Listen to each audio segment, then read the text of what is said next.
La manière dont sont morts les 12 apôtres du Christ n'est pas toujours claire pour les érudits de la religion. Il existe quelques citations dans le Nouveau Testament, dans des textes apocryphes, et même des récits racontés par les premiers chrétiens sur eux qui auraient pu arriver à chacun d'entre eux. Il est vrai que certains de ces récits diffèrent les uns des autres, mais il y a toujours une explication qui est plus acceptée et considérée comme fiable. Ce que nous savons, c'est que les apôtres ont abandonné leur vie personnelle et leurs travaux pour se joindre à Jésus pendant sa mission en vie, et après sa mort, ils ont été ordonnés de prêcher l'Évangile dans le monde entier, même s'ils devaient mourir pour cela. À cette époque, la persécution des prédicateurs de l'Évangile était très intense, et comme Jésus, beaucoup d'entre eux ont été assassinés de manière brutale. Dans cette vidéo, je vais vous montrer comment était la vie de chacun d'entre eux jusqu'à leur mort.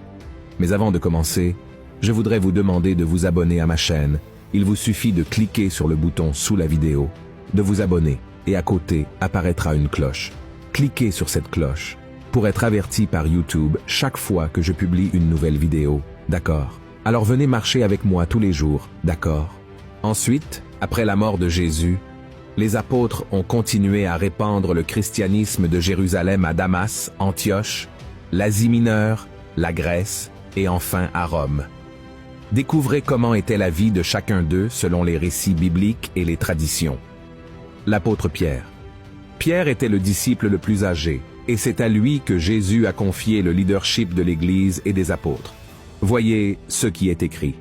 « Et moi je te dis que tu es Pierre, et que sur cette pierre je bâtirai mon Église, et que les portes du séjour des morts ne prévaudront point contre elle. Je te donnerai les clés du royaume des cieux. Ce que tu liras sur la terre sera lié dans les cieux, et ce que tu délieras sur la terre sera délié dans les cieux. » Après la mort de Jésus, c'est Pierre qui a dirigé la mission de prêcher l'Évangile à toutes les personnes. Son travail missionnaire a continué jusqu'à la fin de sa vie. 68 ans après la naissance du Christ.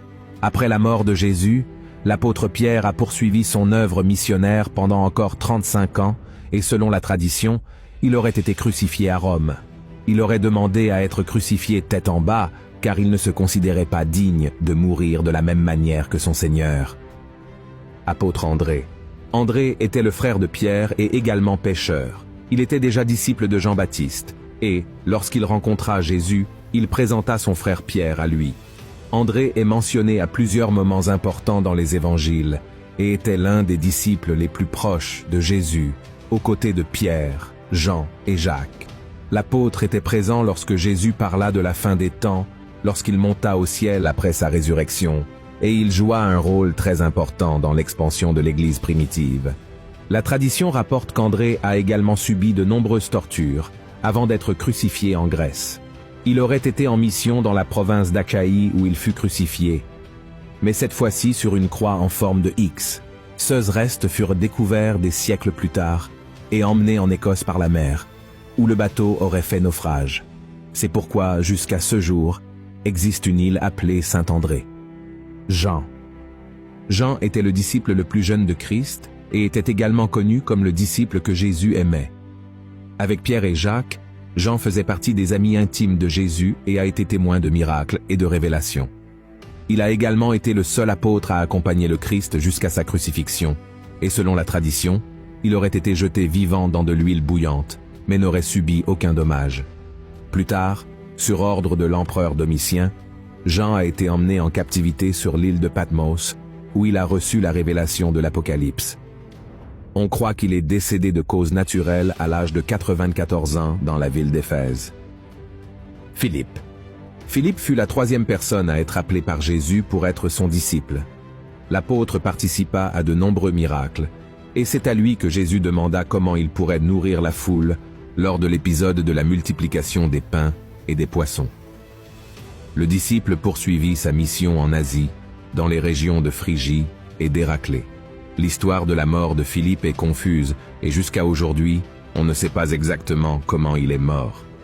Il y a des récits suggérant qu'il serait mort de cause naturelle, mais il existe aussi des chercheurs qui pensent qu'il aurait été pendu, lapidé, voire crucifié à Héraclée. Bartholomew. Il y a peu de références dans la Bible concernant l'apôtre Barthélemy.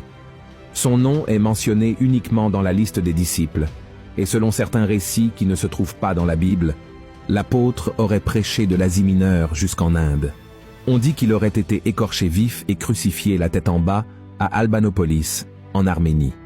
Il existe une autre version de la tradition catholique affirmant qu'il aurait été fouetté à mort et que son corps aurait été jeté à la mer. Matthieu. Matthieu était juif et jouissait de bonnes conditions financières en tant que publicain, collectant les impôts pour l'Empire romain. Les publicains étaient mal vus dans la société juive, mais c'est en exerçant cette fonction que Jésus l'appela à le suivre. En tant qu'auteur de l'un des évangiles, Matthieu a révélé de nombreux détails sur le ministère et la vie de Jésus. Selon les récits, l'apôtre aurait parcouru toute la Perse, la Judée et l'Éthiopie, où il aurait été tué. La cause de sa mort aurait été une blessure par épée, mais certains pensent aussi qu'il est décédé de cause naturelle. Son tombeau se trouve à Salerne, en Italie. Thomas.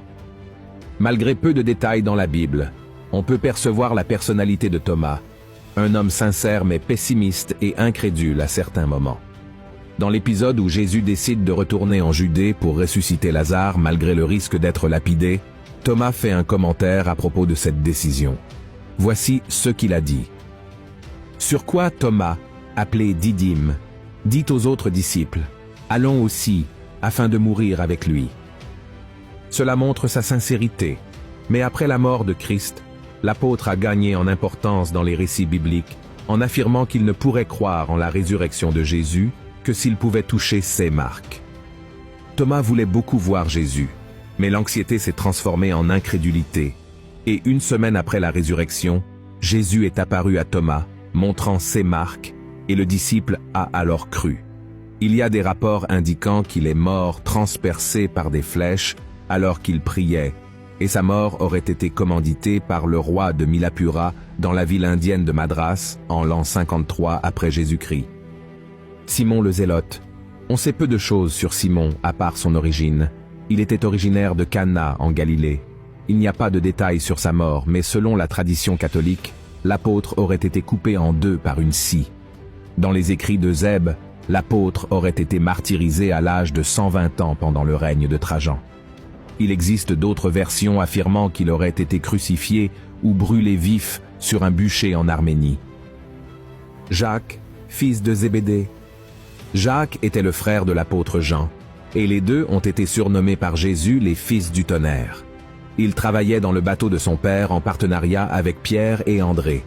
C'est sur les rives de la mer de Galilée qu'ils sont devenus disciples de Christ. Jacques faisait également partie des disciples les plus proches de Jésus. Il était présent lors de la résurrection de la fille de Jaïrus, de la transfiguration et au Gethsémané.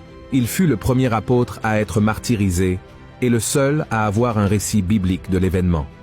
L'apôtre a été décapité sur ordre d'Hérode vers l'an 44 après Jésus-Christ, à la même époque où Pierre avait été emprisonné. Vous pouvez lire à ce sujet dans Actes chapitre 12, versets 1 et 2. Jacques, fils d'Alphée. Contrairement à Jacques, fils de Zébédée, il y a très peu de détails sur le parcours de Jacques, fils d'Alphée. Il y a 4 mentions de l'apôtre dans les Écritures, et vous pouvez lire chez vous les versets que je vais afficher à l'écran. Il existe 2 récits sur les causes de la mort de Jacques. Le premier affirme qu'il a été crucifié, tout comme Jésus, en Égypte, vers l'an 62 après Jésus-Christ. L'apôtre est devenu missionnaire en Palestine, où il aurait été martyrisé. Une autre hypothèse avancée par l'historien Flavius Joseph est qu'il aurait été lapidé à mort sur ordre d'Ananias, un grand prêtre qui voulait que Jacques dénonce certains chrétiens. Thaddée. Après la mort de Christ, Thaddée a écrit l'une des lettres présentes dans le Nouveau Testament. Contrairement au traître Judas, il a répondu avec fidélité à son appel et a eu le courage de donner sa vie par amour pour le Christ et à cause de l'Évangile. Selon la tradition, l'apôtre aurait évangélisé en Judée, en Samarie, en Idumée, en Syrie, en Mésopotamie et en Libye antique. Il aurait été martyrisé en l'an 70 après Jésus-Christ, victime de lynx à coups de lance, de hache et de massue. Judas Iscariote.